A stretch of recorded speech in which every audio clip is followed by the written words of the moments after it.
এ নারায়ণ শুনতেছি তুই বলে আর একটু বিয়া করবি। ও আর একটু বিয়া করতেছি। তুই একটু বিয়া করে তোর না বাচ্চা বসে বহুত আবার বিয়া করবে রাইছে। আর কোশ না একটা সমস্যা নেই আর একটা বিয়া করা না। কি সমস্যা না আবার তোর বিয়া করা নাকবো। আর কোশ না একটা খালি কাটার মধ্যে পাত মারি আর বন্ধু থাকবেন না আমি আর একটু বিয়া করব।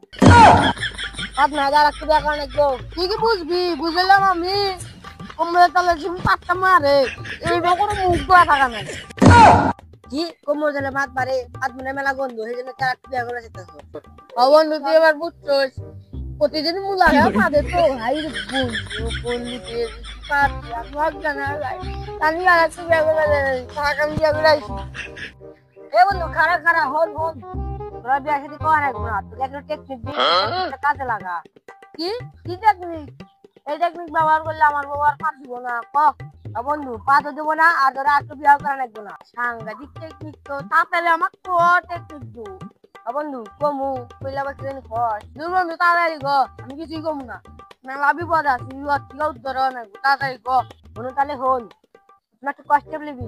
আচ্ছা নিছি আবার একখানে কাটবি আচ্ছা কাটলাম আবার পাশা ভিতর না কাটবি। আচ্ছা না গাইলাম কি পাশা মতো না গাও মানে আর পাশা মতো না গাম জানোস না কার পাশা ভিতর না কাটবি যে পাত মানে তার পাশা ভিতর না কাটবি। তুই মনে না তুই কয় কি তার পাশা মতো টেপ না গাইবি তোর নানির খালি ঘর